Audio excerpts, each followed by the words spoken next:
আমাদের এই পরিচিত পৃথিবীতেই এমন এক জায়গা আছে যা দেখলে মনে হয় যেন অন্য কোনো গ্রহ থেকে উঠে এসেছে।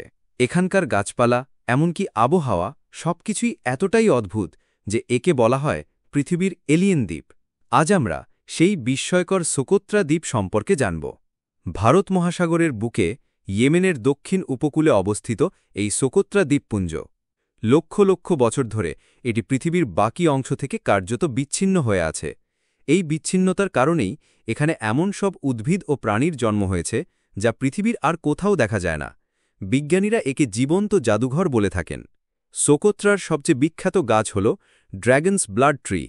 এর শাখাগুলো ওপরের দিকে এমনভাবে ছড়ানো যেন দেখতে বিশাল এক ছাতার মতো, আর এর কাণ্ড কাটলে যে লালচে আঠা বের হয় তা অনেকটা রক্তের মতো দেখতে। প্রাচীনকালে এই ড্র্যাগনের রক্ত ঔষধ এবং রঞ্জক হিসেবে ব্যবহৃত হতো। কিন্তু শুধু এই গাছই নয়, এখানে বটল ট্রি বা সোকোট্রান ডেজার্ট রোজের মতো আরও অদ্ভুত গাছ দেখা যায় যা তাদের শুষ্ক পরিবেশে টিকে থাকার এক অদম্য গল্প বলে। এই গাছগুলো আমাদের মনে করিয়ে দেয় প্রকৃতির টিকে থাকার ক্ষমতা কতটা বিস্ময়কর।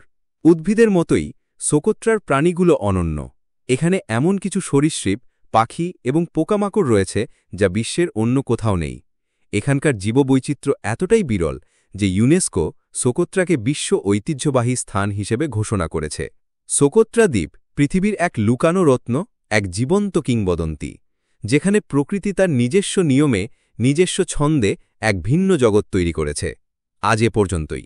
দেখা হবে পরের কোনো পর্বে।